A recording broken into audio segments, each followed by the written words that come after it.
예, 오늘 창세기 4장 1절에서 7절 말씀을 통해서 예배의 질을 높이라 라는 제목으로 은혜를 나누고자 합니다. 예배의 질을 높이라. 예, 오늘 말씀을 통해서 크게 세 가지의 그 큰 대지로 우리가 하나님의 말씀을 살펴보고자 합니다. 우리가 이 말씀은 자주 보는 말씀이어서 항상 자주 이 설교 가운데서 어느 교회에서나 설교 가운데서 자주 다뤄지는 질문이 있습니다. 왜 하나님이 가인의 예배를 받지 않으셨는가? 그 받지 않으시는 이유를 통해 하나님이 받으시는 참된 예배, 진짜 하나님이 받으신 예배가 그 예배의 본질은 무엇이고 그런 점에 비춰봤을 때 나는 진짜 지금 참된 예배자라고 할 수 있는가? 그것을 살펴보는 것입니다. 그리고 두 번째로 하나님이 받으시는 예배자는 결국 삶을 대하는 태도가 다르다는 거예요. 예, 삶을 대하는 태도에서 그 예배자가 나오고, 그리고 세 번째는 가인이 온전한 예배자가 되지 못했던 이유는 바로 부모의 책임이 있다라는 것입니다. 그게 세 가지의 오늘 그 측면으로 살펴보고자 합니다. 첫 번째가 하나님이 가인의 제사를 받지 않으신 이유. 즉 하나님이 받으시는 참된 예배의 본질에 대해서 우리가 살펴볼 수가 있습니다. 먼저 하나님이 가인의 그 예배를 받지 않으신 이유는 하나님이 재물을 보셨다는 거예요. 가장 중요한 게 재물, 즉 재물의 질을 보셨다라는 것에 있습니다. 오늘 그 예배의 질을 높이라라고 이 오늘 제목을 우리가 살펴봤었죠. 우리가 그 제목을 살펴보면서 이 질을 높이라라는 말을 했어요. 그러면서 우리가 이 보면 하나님은 재물을 보신다라는 거예요. 근데 재물을 보면 여기 우리가 살펴볼 게 3절에 세월이 지난 후에 가인은 땅의 소산으로 재물을 삼아 여호와께 드렸고, 그리고 아벨은 뭐라고 나옵니까? 양의 첫 새끼와 그 기름으로 드렸다라고 나와 있어요. 자, 이게 결정적인 차이점이 뭘까요?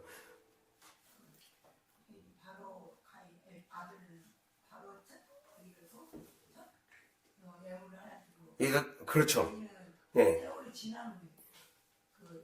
또 그것도 또 좋은 또 관찰입니다. 성경을 잘 읽으시네요. 예, 뭐 그 점도 있지만 오늘의 정답은 첫에 있습니다. 첫. 그 아벨은 첫 새끼라고 나와요. 첫 새끼. 그러니까 지금 하나님이 가인은 농사하는 자였잖아요. 그러니까 농사에서 나오는 소득을 가지고 소산물을 가지고 제사를 지내니까 레위기에 나오는 소제의 제사를 지냈어요. 소제, 곡식 제사.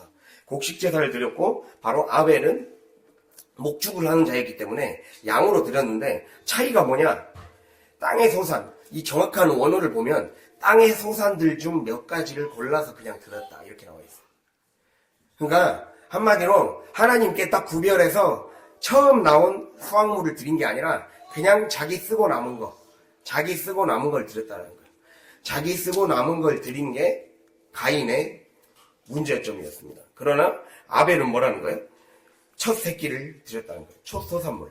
이게 굉장히 말씀에서 중요한 그 위치를 차지합니다. 그래서 하나님은 재물을 보신다는 거예요. 하나님이 어떤 재물을 보시나요? 바로 우리의 삶, 몸을 산 재물로 드리라고 하나님이 말씀하시죠. 로마서 12장 1절. 너희 몸을 하나님이 기뻐하시는 거룩한 산 재물로 드리라. 우리의 몸이 재물이라는 거예요. 우리의 몸이 재물이라는 건 무엇을 얘기합니까?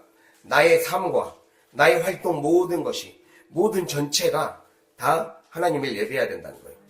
즉 나의 영이 하나님을 예배하고자 한다면 먼저 몸부터 드리라는 거예요. 먼저 시간부터 삶에서 게으르게 살아가지 말라는 하나님의 말씀이에요. 그거부터가 무너지면 그거부터가 하나님 앞에 드려지지 않으면 하나님께 진짜 드려지는 예배의 질을 높이는 행동이라고 볼 수가 없다는 겁니다. 재물을 보신다. 이걸 기억해야 됩니다. 그래서 우리의 몸을 산 제물로 드려라. 우리의 자아 전체를 하나님께 드리라는 거죠. 그래서 몸이라는 것은 한마디로 우리가 시간과 공간과 물질로 가득 찬 그 세계 가운데서 우리가 살아가죠. 그러니까 몸을 산 제물로 드리라는 것은 나의 삶과 관계가 있다. 예배는 나의 삶이다. 삶과 관계가 있다라는 거예요. 이제 뒤에서 말하겠지만 나의 삶을 대하는 태도, 내 감정을 대하는 태도, 내 생각과 내 언어를 대하는 태도와 관계가 있다는 거예요. 그것이 문제가 있으면 그거는 예배가 준비되지 않은 채로 온 것이나 다름이 없다라고 하나님이 말씀하시는 거예요.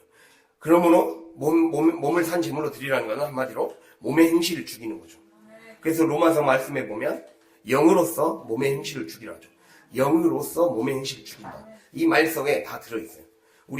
내가 아무리 육신적인 방법으로 노력해도 한계가 있는 거예요. 바로 내가 성령 충만해야 돼요.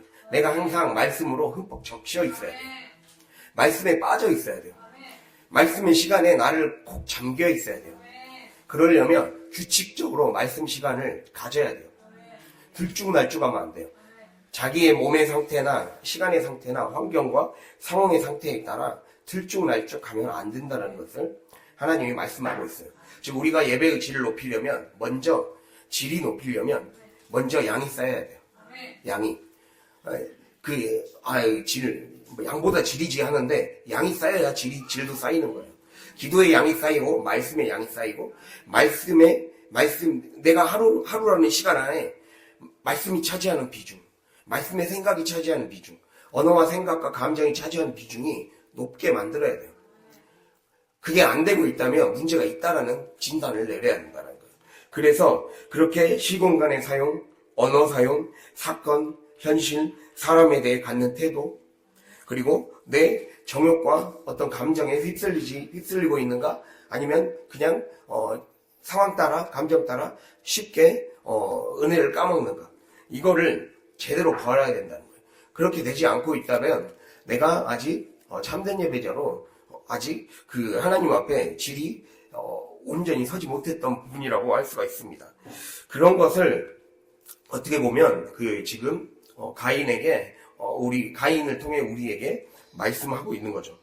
그래서 정말 믿음이 있다면 산 제물로 자신을 드린다는 거예요.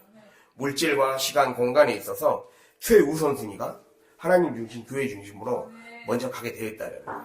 우리가 그렇게 되어야 되겠습니다. 그걸 봤을 때 아까 말씀드렸듯이 그것이 그러니까 우리의 삶에서, 내가 삶에서 내 몸을 산 제물로 드리는 내 시공간과 그리고 나의 삶, 나의 몸, 나의 언어, 언행심사 모든 것들이 하나님이 중심으로 세팅되는 것에 마음이 쏟아져 있는 자는 당연히 자연스럽게 하나님께 나의 물질도 내어드립니다. 나의 시간도 내어드립니다. 그게 첫 소산물을 드리는 것으로 나타나죠. 즉 첫 소산물을 드린다는 것은 드리는 제물의 질, 제물을 대하는 자세가 다르다는 거예요. 그걸 얘기하고 있어요. 아까 말씀드렸듯이 3절에 그 가인은 땅의 소산으로 제물을 삼아 여호와께 드렸고, 이 말에 이 원어의 그 뉘앙스가 어떻게 되냐면요, 땅의 소산 중 몇 가지를 제물로 드렸다. 그냥 그 중에서 몇 개 골라서 드린다는 거예요. 그냥 아예 처음부터 하나님의 것이라는 인정이 아니라 그냥 자기 거에서 조금 남는 거, 내 시간이 좀 남는 거, 남는 것에서 드렸다는 거죠. 자투리로 여기고, 신앙생활을 뭔가 취미생활로 여기고, 육신의 일을 먼저 하고 나서 내 문제 먼저 해결하고 나서 하나님 찾는 태도, 이게 다 하나님이 받으시지 않는 예배자의 모습이라는 거예요. 모든 것에 하나님이 원하시는 것은 항상 영적인 일이 먼저가 돼야 되고 영적인 선택이 먼저가 돼야 되는데, 그것을 내 몸을 중심으로 그 영적인 것도 잘못 세팅하는 거예요. 그런 것도 잘못된 예배라는 거예요. 그러니까 내가 내 육신의 상태를 중심으로 영도 합리화시키는 거예요. 영적인 일도. 그것도 잘못된 예배라고 하나님이 말씀하고 있습니다. 그래서 그게 바로 그게 되지 않을 때 우리는 최고의 예배, 최선의 예배, 최상의 예배가 될 수가 없다는 것을 하나님이 말씀하는 거죠. 그러니까 온 마음을 다하는 거예요. 그래서 신명기 6장 보면 내 하나님을 마음을 다해, 몸을 다해, 힘을 다해 사랑하라 했어요. 힘을 다해. 그러니까 여기 다해라는 말은 네 몸이 닳아질 정도로, 너 몸이 닳아질 정도로, 너의 어떤 몸을 염려하지 말고 너의 그런 시간을 염려하지 말고 내가 어떻게 될까, 내 몸과 내 생각과 내 환경이 어떻게 될까, 내가 이것 때문에 내가 손해보진 않을까, 이러한 두려움과 염려를 하지 말고 하나님 앞에 너 자신을 투신하라는 거예요. 하나님 그걸 말씀하고 있어요. 자기의 몸을 염려하는 자는 하나님 나라에 합당하지 않는 거예요. 그거를 주님이 얘기하고 있어요. 늘 손에 쟁기를 들고 뒤를 돌아보는 자는 하나님 나라에 합당하지 않다 했잖아요. 우리는 우리의 가는 길은 하나님 나라를 향해 가는 사람들이라는 걸 항상 그 마인드를 염두에 두고 있어야 된다는 것을 하나님이 우리에게 지금 말씀하고 있다는 거예요. 그래서 하나님은 재물의 질을 보신다. 즉 첫 소산물로 드려야 된다. 첫 소산물로 드린다는 것은 내 몸을 산 제물로 드리는 거예요. 내 몸을 산 제물로 드리는 것이고, 또 하나는 피해 제사를 드리는 거예요. 피해 제사. 아벨은 피해 제사를 드렸죠. 우리가 소제를 드릴 때 번제도 함께, 번제는 항상 매일 드리라고 하나님께서 말씀하셨어요. 그러니까 번제는 당연히 나오는 코스 같은 거예요. 그래서 어떻게 보면 피해 제사를 드리지 않았다는 것도 그 학자들의 견해 중에 하나가 있어요. 그 가인의 제사를 받지 않은 이유가 단순히 소제뿐만 아니라 피해 제사를 드려야 된다라는 거죠. 한마디로 희생적인 섬김이 삶의 예배에서 태도로 흘러나와야 된다. 이거를 주님이 우리에게 지금 말씀해주고 있는 거예요. 그래서 이렇게 재물의 질을 보시고, 재물의 질, 첫 소산, 그리고 몸을 산 제물로 드리는 것, 피해 제사, 우리의 삶에 나의 모든 것들을 하나님 앞에 모든 마음을 모아 힘을 모아 달아질 정도로 최선을 다해서 내가 하나님 앞에 드려질 때, 그것이 곧 나의 삶의 재물의 질을 높이는 것이다 라는 것을 하나님이 우리에게 지금 말씀해 주고 있다는 거예요. 그러면서 또 하나가 재물의 질은 두 번째입니다. 큰 두 번째. 그러니까 하나님이 받으신 참된 예배의 본질. 하나는 재물의 질, 내 몸을 산 제물로 드리고, 그리고 피해 제사, 희생적인 나의 삶을 완전히 하나님 앞에 바치는 것. 그러한 자세가 우리에게 필요한 것이고, 그리고 그 재물의 질은 믿음의 크기에서 절정을 이룹니다. 믿음의 크기. 히브리서 11장 보면 아벨과 가인의 제사에서 나옵니다. 가인의 제사에 대해서. 히브리서 11장을 펴보겠습니다.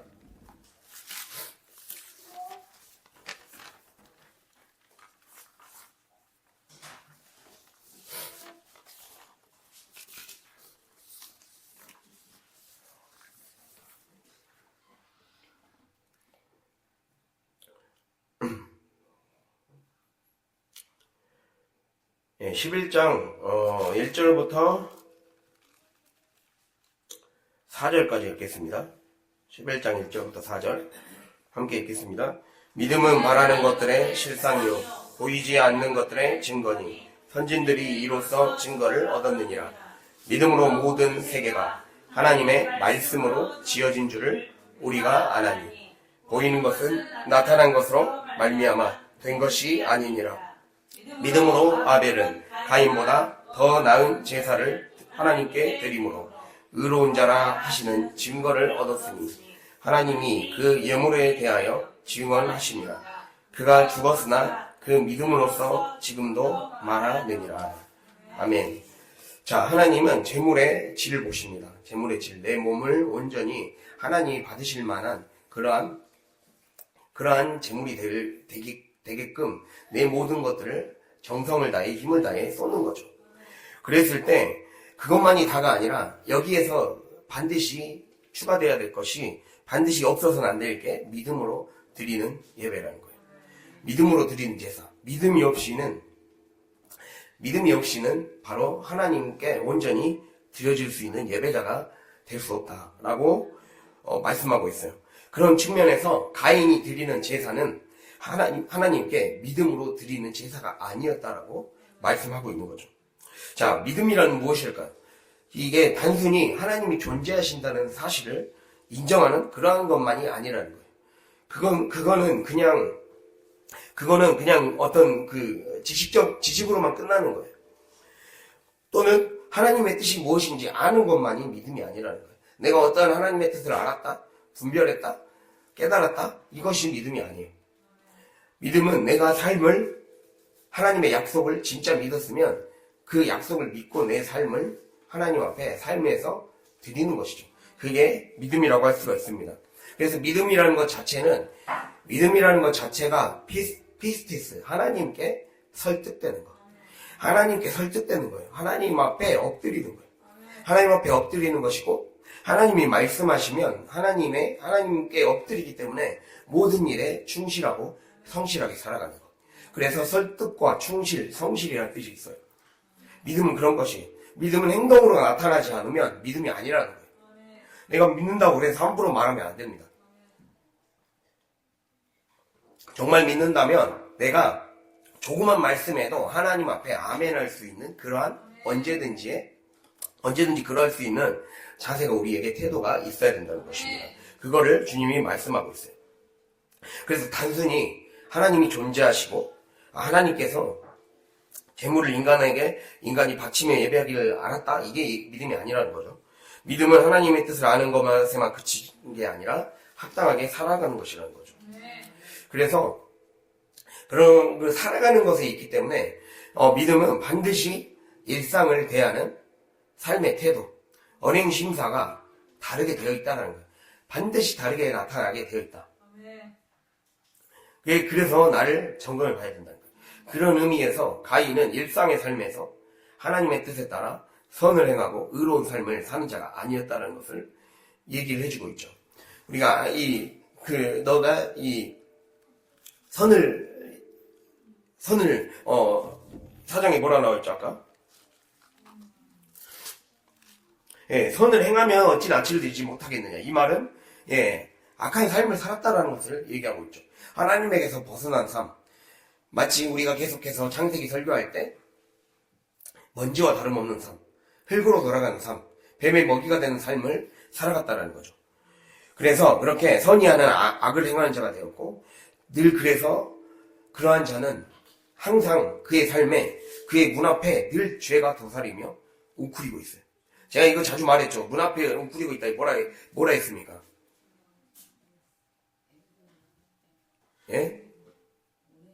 문지방에 웅크리고 앉아서 숨어있는 귀신이라 했어요. 언제나 기다리고 우리의 삶을 땅으로, 이제 우리가 기어다니는 것들에 대해서 배웠기 때문에 알죠. 우리를 기어다니는 존재로 만들도록, 우리를 하늘로 비상하게 못 만들도록 하늘나라의 삶을 살지 못하도록 하는 거죠. 그래서 믿음은 그렇게, 우리가 그렇다면 믿음을 가진 자의 특성은 어떻게 나타나느냐, 이게 히브리서를 통해 우리가 볼 수가 있어요. 내가 믿음이 있다라는 것을 어떻게 증명할 수 있는가. 그거는 우리 오늘 그 11장, 아까 히브리서 11장 말씀 1절 보면 나와 있습니다. 1절에 딱 첫 줄을 보면 믿음은 바라는 것들의 실상이라고 나와 있어요. 믿음은 바라는 것들의 실상. 이 말은 믿음으로 살아가는 자들은 반드시 그가 바라는 것, 즉 이 말은 하나님이 약속해 주신 것을 바라고 꿈꿀 때 그 꿈이 반드시 실체로 나타나게 될 것이다 라는 거예요. 그게 믿음이라는 거예요. 바라는 것들의 실상, 그리고 보이지 않는 것들을 인식하고 분별해서 그것을 희망을 가지고 바라보는 영적 안목, 이게 믿음이라는 거예요. 좀 어렵죠? 이게 다시 말할게요. 믿음으로 살아가는 자들은 하나님의 약속이 성취되어 실체로 나타나게 될 것을 지금 말하는 거예요. 믿음은 이렇게 바라보는 게 믿음이라는 것을 얘기하고 있어요. 내가 하나님을 바라보면 그것이 실체가 된다. 근데 그걸 어떻게 바라볼 것이냐라는 거예요. 그거를 그 다음 말하고 있죠. 보이지 않는 것들을 바라보는 거예요. 보이지 않는 것들 속에서 보이는 것처럼 바라보는 거예요. 보이지 않는 것 안에서 보이는 것처럼 바라보는 거예요. 이게 믿음이에요. 무슨 말씀인지 알겠습니까? 보이지 않는 것 속에서 보이는 것처럼 바라보는 것.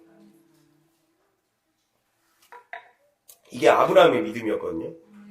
아브라함의 믿음. 아브라함이 보면 이게 로마서에 나온다.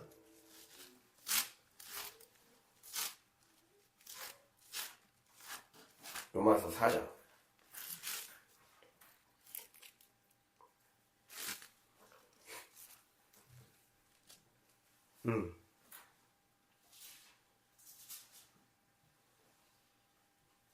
바랄 수 없는 중에 바라고 믿는 것. 바랄 수 없는 중에 바라고 믿는 것. 죽은 자를 살리시며 없는 것을 있는 것으로 부르시니. 예, 하나님을 그러한 분으로 믿었다라는 거예요. 이게 지금 이 말씀을 하고 있는 것입니다. 그래서 이 믿음이라는 것은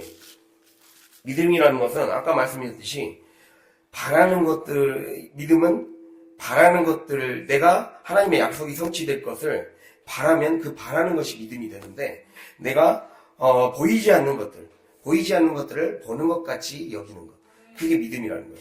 그렇게 될 때 믿음이 작동하는 거예요. 그렇게 될 때 보이지 않는 것을 보이는 것으로 여기고 바라볼 때, 그때 우리의 삶에 뭐가 열리느냐, 믿음의 눈이 열리면 무엇이 열리느냐, 표적을 보는 눈이 열려요. 표적을 보는 눈. 제가 이것은 그 제자훈련 때 얘기를 했습니다. 표적을 보는 눈, 사인, 하나님의 사인을 보는 눈이 열려요. 즉, 보이지 않는 형태로, 사건의 형태로, 어떤 삶의 형태로, 내 삶을 하나님이 여기 있게 하신 삶의 그냥 자연스러운 삶의 궤적, 하루하루의 삶, 그런 지극히 평범해 보이는 형태가 곧 나의 믿음을 읽어낼 수 있는, 보이지 않는 하나님의 표적이라는 거예요. 신호라는 거예요. 이 말씀을 이해를 했습니까? 이게 믿음이 자라나는 조건이에요. 믿음이 자라나는 조건은 보이지 않는 것 안에서 보는 방법을 훈련시키는 거예요. 식별의 훈련이죠. 분별의 훈련. 우리가 이걸 잘 생각을 해야 돼요. 이 선악과를 따먹은 이후로 인간은 선악과를 따먹기 전에는 인간은 분별하며 살 필요가 없었어요. 왜냐하면 하나님의 절대적인 선 안에 완전히 완전히 잠겨 있었기 때문에 그렇게 살 필요가 없었는데, 우리가 중요한 게 어쩔 수 없이 이 땅을 실낙원으로 살아가야 되기 때문에 우리에게 회복돼야 될 것은 다시 선한 것을 택할 수 있는 영적 분별력이 생겨야 돼요. 근데 그 분별력은 믿음에서 생기는 거예요. 믿음. 하나님이 그 눈을 회복해 주실 것이라는 믿음. 성령님이 그 눈을 열어주실 것이라는, 영안을 열어주실 것이라는 믿음이 그 눈을 열게 해줘요. 그 눈을 열게 해줌으로써 실체를 보게 해줘요. 실체. 그냥 그림자 너머의 실체를 보게 해주는 거죠. 내 삶이, 하나님이 나의 삶을 통해 나의 어떤 하루하루에 쌓아나갔던 정말 하나님께 받아들여지는 그 예배자, 산 제물이 되기 위한 매일매일의 어떤 과정이겠죠.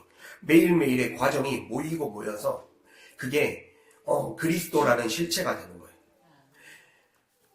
내 삶이 하나님의 말씀이라고, 하나님이 주신 말씀이라고 여기고, 하나님이 나에게 주신 말씀으로 여기고, 하나님이 나에게 주신 표적이라고 여기고, 하루하루 최선을 다해서 신성한 마음으로 살아가는 거예요.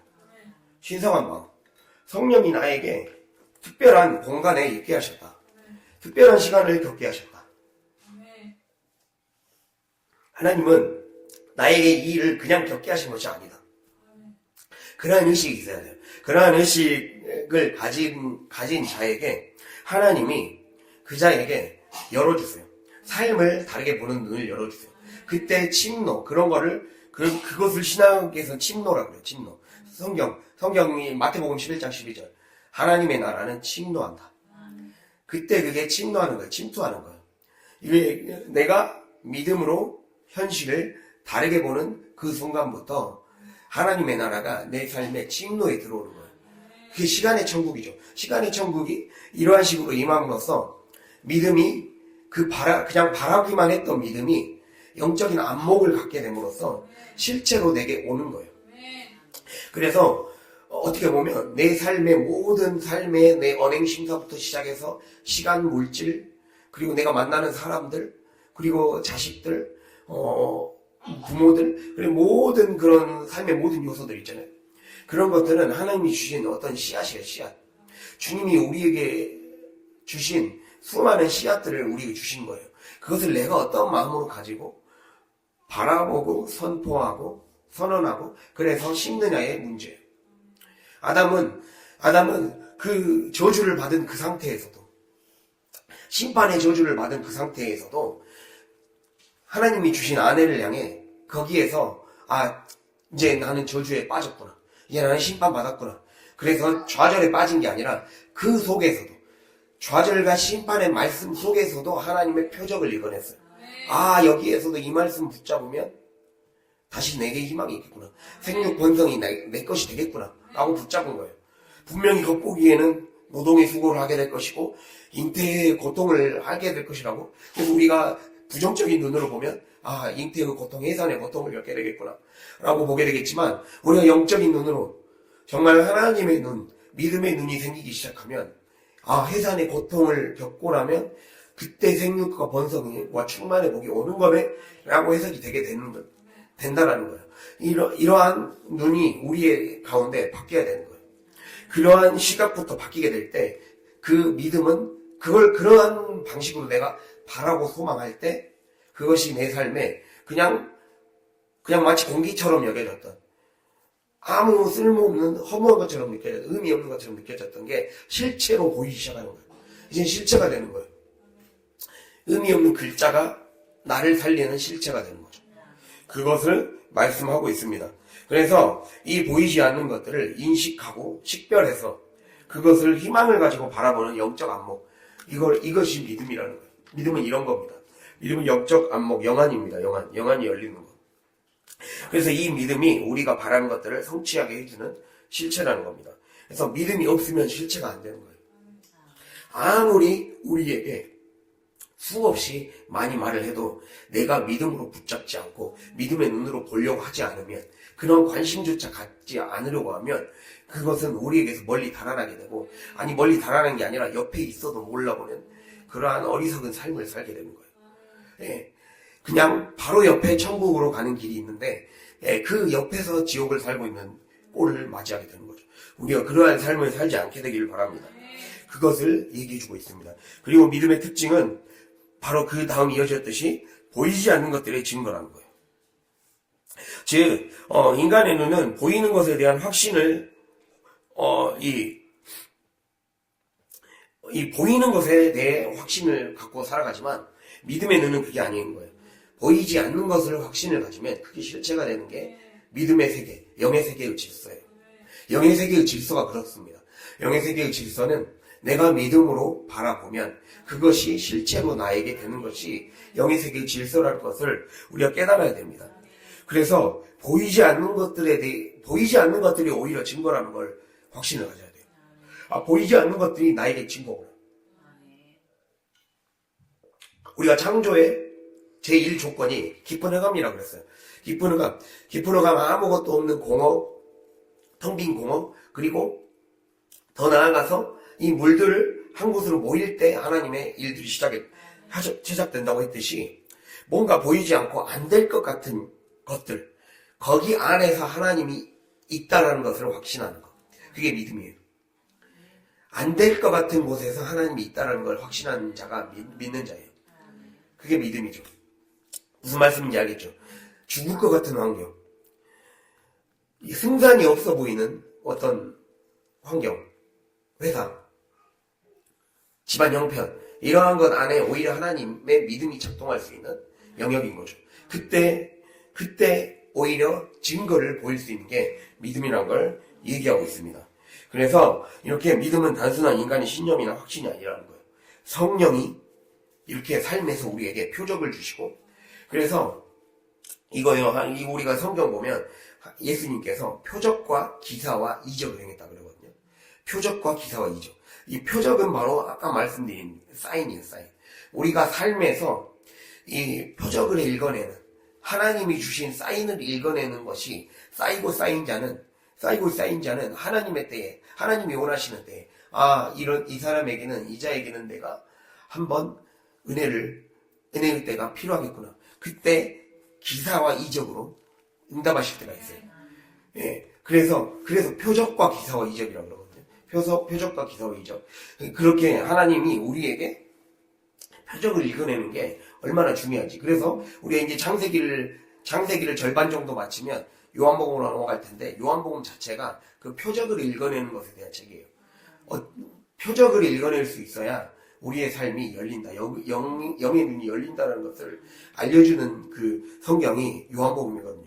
우리가 이걸 통해서 자꾸 우리의 삶이 성경을 읽어내고 하나님의 말씀을 삶에서 읽어내는 훈련이 돼야 돼요.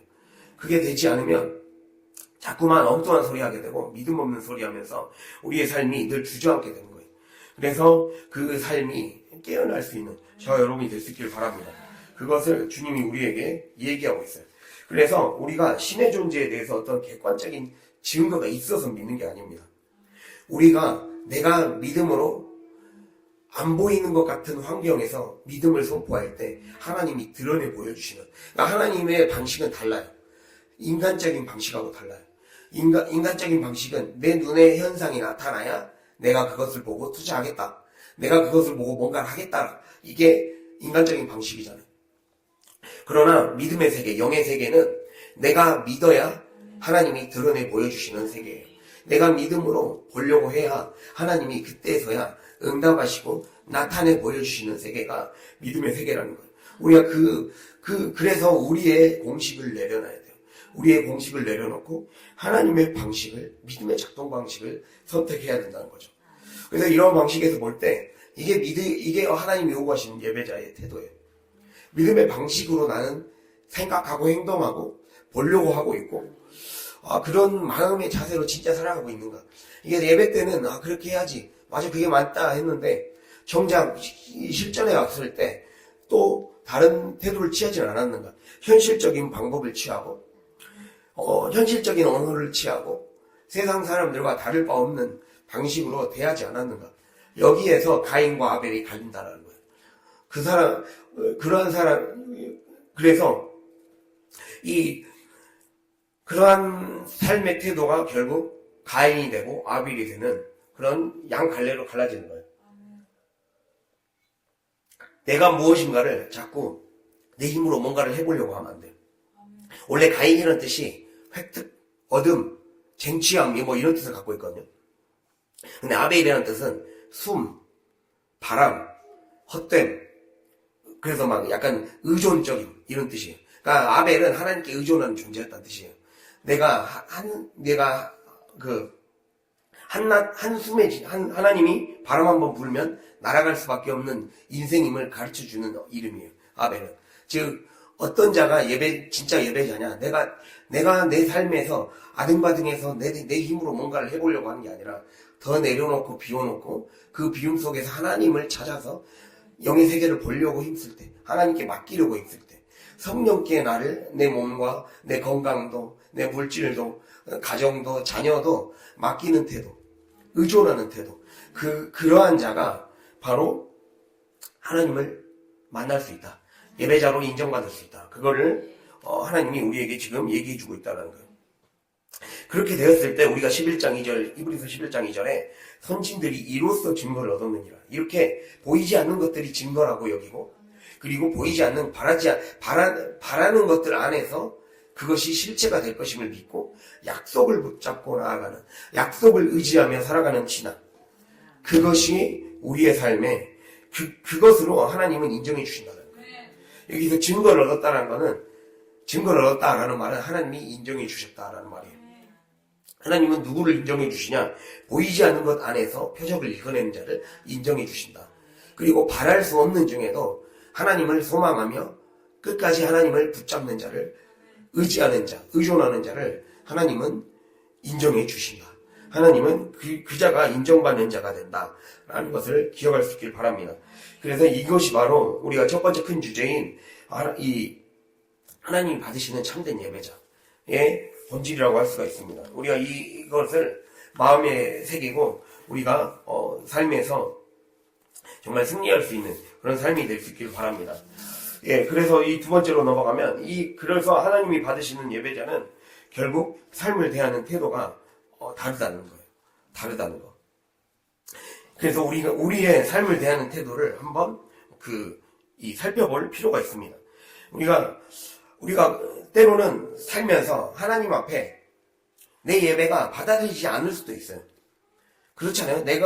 나는 최선을 다해서 예배를 드렸다고 생각했는데 하나님이 보시기에는 우리가 뭔가 모자른 부분들이 있을 수 있어요.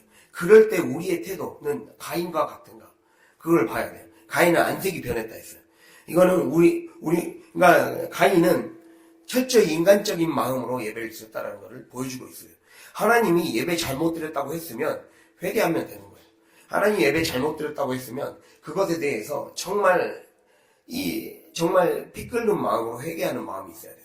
그 마음이 없고 안색이 변했다라고 나와 있어요. 안색이 변했다. 이 안색이 변했다라는 말은 그의 얼굴이 떨어졌다. 즉 풀이 죽어서 속에서 분노, 속에서 불이 일어난 상태가 됐다는 말이에요. 분노로 받아들였어요. 자기의 예배를 받아들이지 않는 것을 분노로 받아들였다. 자기 뜻대로 되지 않는 삶, 하나님이 내 기도를 들어주지 않고 하나님이 나의 삶을 봐주지 않는 것에 대한 그것을 분노로 반응했다는 거예요. 자기의 감정으로 반응하는 게 얼마나 위험한지를 보고 있어요. 보여주고 있다는 걸 기억해야 됩니다. 그래서 우리가 예배자가 가져야 되는, 정말 예배자는 삶의 태도를 어떻게 가져야 되는가? 우리가 하나님이 우리의 삶에 대해서 정말 나의 삶에 대해서 평가를 내리신다고 할 때 나는 정말 감정적으로 반응하는가? 그것에 겸손하게 반응할 마음의 준비가 되어 있는가? 나는 정말 쉽게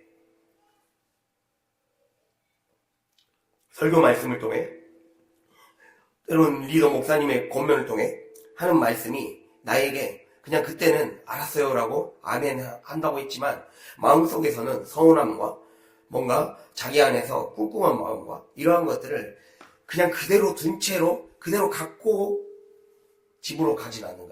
이게 위험한 태도라는 거예요. 이거를 말하고 있어요. 우리 안에 그러한 태도를 그대로 가진 채로 살아가지 말라는 거예요. 그게 가장 위험한 예배자의 모습이라는 거예요. 결국에는 그것을 버리지 않고 끝까지 그 안에서 이걸 더 키워버리니까 가인은 아예 하나님의 말을 듣지도 않았어요. 그러니까 아담과 하와는 그래도 하나님이 가죽옷을 입혀주고 했을 때 하나님의 사랑에 반응하고 했단 말이에요. 근데 가인에게도 사랑에 반응을 해줬어요. 표를 줬어요. 우리가 내일 볼 테지만 이마에 표를 주면서 그를 함부로 건들지 못하도록 보호해줬어요. 보호해줬는데도 가인은 그걸 거부하고 하나님은 아예 떠나버렸어요. 그래서 하나님께 선택받지 못한 뱀의 후손이 되고 말았어요. 그러니까 이게 예배의 자리가 얼마나 믿음 있는 사람과 믿음이 떨어지는 사람, 시험 드는 사람과 그 시험을 통과하는 사람의 가장 극렬하게 갈리는 지점이 내가 예배를 제대로 못 드리는 것이 얼마나 위험한 결과를 낳게 되는가를 오늘 이 사장이 보여주고 있는 거예요. 우리가 잘 생각을 해야 돼요.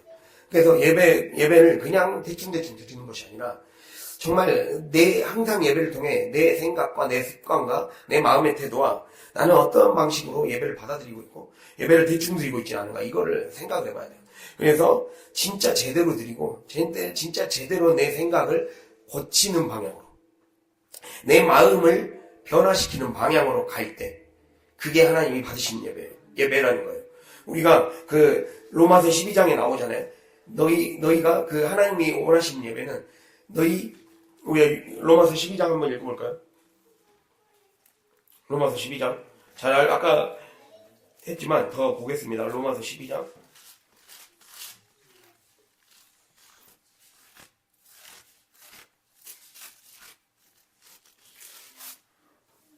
(256페이지) 12장 2절. 너희는 이 세대를 본받지 말고 오직 마음을 새롭게 함으로 변화를 받아 하나님의 선하시고 기뻐하시고 온전하신 뜻이 무엇인지 분별하도록 가라. 아멘. 자, 우리가 아까 첫 번째 큰 주제에서는 하나님이 받으시는 참된 예배자의 모습은 몸으로 산 제물로 자신을 몸의 예배를 드리는 것이다 라고 했어요. 그 몸의 예배의 정답이 2절에 나와 있는 거예요. 이 세대를 본받지 않고 마음을 새롭게 변화해야 된다.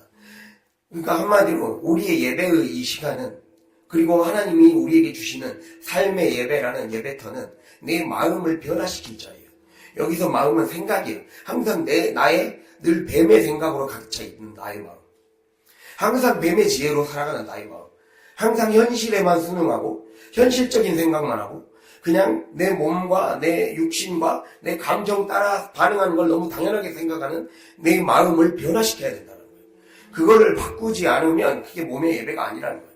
그걸 얘기하고 있어요. 변화를 받으라는 건 트랜스폼이에요. 완전히 옷을 완전히 갈아입으라는 거예요.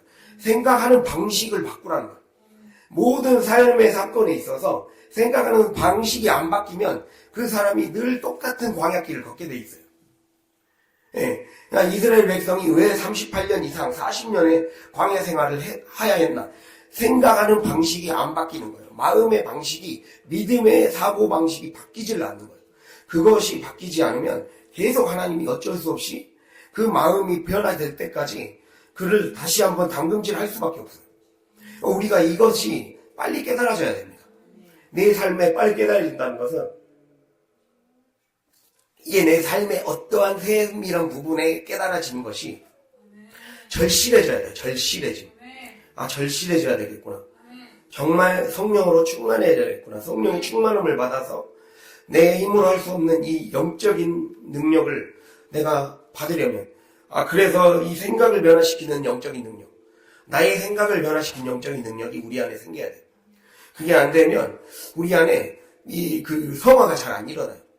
그러니까 우리가 친히 예수를 믿었으면서도 삶에 성화를 경험함으로 인해 받게 되는 어마어마한 축복들이 엄청나게 많거든요.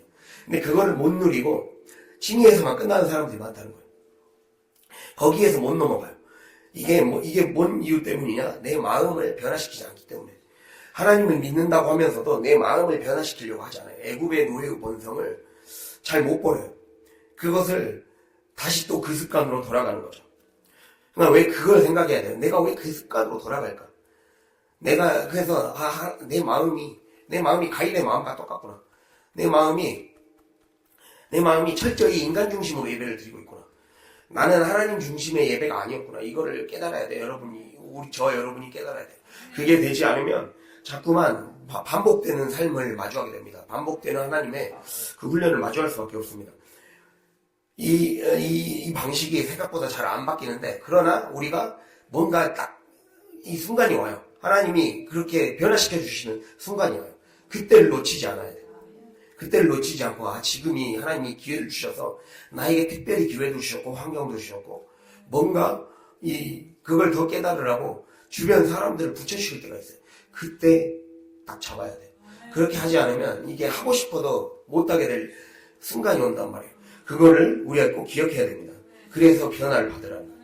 그렇게 될 때 분별이 되기 시작해요. 하나님의 선하시고 기뻐하시고 온전하시듯이 이제 제대로 분별이 되는 거죠. 그러니까 우리의 삶에 분별을 잘해야 된다는 걸 알면서도 늘 삶에서 넘어진 이유는 내 근본적인 생각을 믿음의 생각의 방식대로 변화시키려는 마음의 태도, 즉 보이지 않는 것 안에서 하나님의 실상을 보는 태도, 아까 말씀드렸듯이 바랄 수 없는 중에도 바라는 믿음의 그 선포, 이게 습관이 안 돼 있다는 거예요. 이게 돼야 마음이 변하는 거죠. 이게 변하기 시작하면 그 사람에게 오는 것은 성령이 주시는 분별력, 성령이 주시는 영적 안목이 생기는 거예요. 이게 이렇게 따라오는 거예요. 그래서 믿음이 생기는 조건, 보이지 않을 때, 안 되는 것 같을 때, 그때가 적기다, 적기. 이거를 우리가 꼭 기억할 수 있길 바랍니다. 그게 이 가인의 태도에 나타나고 있습니다. 그러다 보니까 그 삶에서 늘 막히고, 하는 일마다 늘 분노와 질투와 혈기로 반응하게 돼서 결국에는 해서는 안 될 동생을 죽이는 데까지 이르게 됐다는 거예요. 우리가 이걸 통해서 정말 이 죄를 다스리는 것은 결국에는 내가 근본적으로 내가 믿음이 내 안에 들어와야 되는구나. 믿음이 내 안에 들어오기 위해 내가 선택하는 문제구나. 내가 삶에 보이지 않는 것, 공허 혼돈 같은 상황을 어떻게 바라보고 있고 어떻게 붙잡으려고 하고 있는가. 그냥 그러려니 하고 그냥 말씀이 그렇지 하면서 좀 관심을 덜 가지고 그냥 어떻게 되겠지 이런 태도로 적당히 시간 흐르면 또 하면 되겠지 이런 마음을 갖고 있지 않은가. 좀 너무 무사 안일주의에 빠져 있지 않은가. 영적인 게으름과 안일주의, 이걸 우리가 이 시간 이후로 버릴 수 있는 그런 시간이 될 수 있길 바랍니다. 그렇게 될 때 하나님이 그 받으시는 예배자의 제대로 된 태도와 자세를 지닌 삶의 모습이라고 할 수가 있겠습니다. 그리고 이제 마지막 주제로 보면, 마지막 주제는 이 가인이 온전한 예배자가 되지 못했던 것은 부모의 책임이 있다는 거예요. 여기서 말하는 것은 육적인 부모일 뿐만 아니라 어떻게 보면 영적인 리더나 영적인 부모의 책임이 있다는 것을 얘기해주고 있어요. 이 말만 하고 이제 마치겠습니다. 우리가 4장 1절을 보면 그 4장 1절을 보면 아담이 그의 아내 하와와 동침하매 하와가 임신하여 가인을 낳고 이르되 내가 여호와로 말미암아 득남하였다 하니라. 이게 원래 우리말에서는 뉘앙스가 영어나 어떤 다른 외국어에서는 강조용법이라는 게 있어요. 강조용법이라는 게 있어서 무엇을 주어로 사용하느냐에 따라 그게 강조가 되는 거거든요. 근데 내가 여기 좀 비슷하게 그래서 하려고 했네요. 내가 여호와로 말미암아 득남하였다, 이게 중요한 거예요. 내가 득남하였다의 핵심이 있는 거예요. 그러니까 하와가 하나님이 나에게 아이를 주셨다가 아니라 내가 하나님의 이름은 말을 하는데 둘째는 나예요. 내가 내 힘으로 내가 열심히 해서 내가 낳았어. 이 뉘앙스가 담겨 있어요. 그래서 이 하나님이 이 장자를 통해서 축복을 주실 거라는 자기만의 그런 혈기를 못 버렸어요. 고집을 못 버렸어요. 하와가. 그 고집을 못 버려서 결국 그 고집이 가인의 그런 아나무인한 태도와 교만한 태도. 하나님이 고쳐보려고 하나님이 말씀하시는데도 자기 마음을 고치지 않고 오히려 자기 아버지, 어머니 세대보다 더 악한 아들이 탄생해서 그 첫째 아들에게 얼마나 많은 기대를 겨뤘겠습니까? 그런데 첫째 아들, 둘째 아들 다 둘째 아들 죽어버리고 첫째 아들은 떠나버렸잖아요. 그런 일들을 겪게 되면서 이게 정말 우리에게 그 말씀을 하고 있는 거예요. 온전한 예배자가 되려면 정말 이게 하나님이 원하시는 방식대로 자녀들을 키우고 하나님이 원하시는 방식대로 교회를 이끌어가고 그것이 교회를 목회해가고 그러한 사역을 해나가고 하나님이 원하시는 방식의 사역이 얼마나 중요한가 그거를 보여주고 있어요. 내 힘대로 자녀를 키우지 말라는 거예요. 그것이 가인과 같은 자녀를 만들 수가 있다는 것을 얘기해주고 있습니다. 그래서 이 두려운 마음, 다음 세대를 하나님의 사람, 참된 예배자로 서게 만들어 주었어야 되는데 어떻게 보면 너무 귀하게 키운 거예요. 너무 그냥 내 힘으로 키웠다라는 자기 교만과 자기 자부심에 빠져서 자기 방식대로 교육하는 사람같이 하나는 교육시켰다는 거예요. 그러다 보니까 결국에는 이러한 이 비참한 최후까지 맞이하게 되었다는 것을 얘기하고 있죠. 그래서 우리가 늘 두렵고 떨리는 마음이 있어야 돼요. 정말 나뿐만 아니라 믿음은 나뿐만 아니라 나에게 끝나는 게 아니라 내 후세대, 내 육의 후세대뿐만 아니라 영적인 후세대를 남겨야 돼요. 그것을 남겨야 되는데 내가 내 방법, 내 힘, 이런 믿음의 방식으로 살아가지 않는 삶의 태도, 이것을 버리지 못한 채로 교회를 다니고, 이러한 방식대로 교회만 다닌 채로 만약에 자녀들을 키우고 그런다면 그것이 결국에는 자녀들의 습관과 삶의 태도와 그리고 삶에서 그것이 부메랑처럼 날아오게 되어 있다라는 것을 꼭 기억하길 바랍니다. 그것을 오늘 말씀이 얘기해주고 있어요. 이 모든 것이 다 예배의 질을 높이는 것에 기여를 합니다. 이걸 오늘 기억하면서 나는 예배의 질을 높이는 자로 살아가고 있는 것을 보면서 우리의 삶을 변화시켜 나가고 하나님이 우리에게 이 예배가 모든 축복이 시작되는 통로이고 모든 삶의 생명이 탄생되는 이 근원지라는 것을 기억하고 이 예배를 어떻게 내가 잘 할 수 있을까? 그것은 바로 정말 내 몸을 드리는 마음, 그리고 내가 믿음으로 사는 방식, 삶의 방식. 더 나아가서 우리의 삶에 내 생각을 변화시키는 것. 믿음의 삶의 방식으로 나의 생각을 변화시켜야 내 삶의 분별이 열리고, 그래서 지혜로운 삶을 살 수 있게 되고, 그래서 이 선한 열매를 맺을 수 있게 된다. 이거를 오늘 마음에 새기고 이 은혜가 우리의 삶에 이 말씀이 우리의 삶에서 열매가 되어서 많은 사람들에게 이 선한 영향력을 끼치는 저와 여러분이 될 수 있기를, 그러한 예배자가 될 수 있기를 간절히 바랍니다. 기도하겠습니다. 하나님 아버지 감사합니다. 주여 하나님 오늘 말씀을 통해서 하나님 우리에게 참된 예배자, 그러한 예배자가 되길 원하시는 하나님의 마음을 깨달았습니다.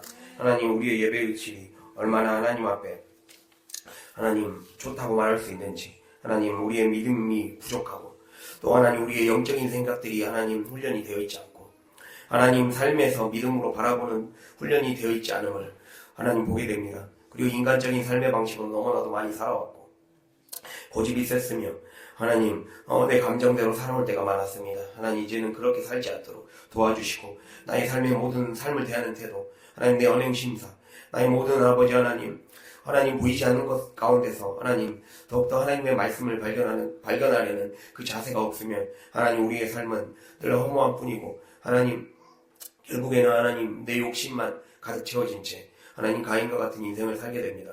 하나님 그러한 삶을 살지 않도록 주여 우리를 붙잡아 주셔서 아벨처럼 하나님을 의지하고 하나님을 의뢰하여서 아버지 하나님 더욱더 하나님 받으시는 예배자로 하나님 영광 돌려드리는 삶 되게 하여 주시옵소서. 감사합니다. 예수님 이름으로 기도합니다. 아멘.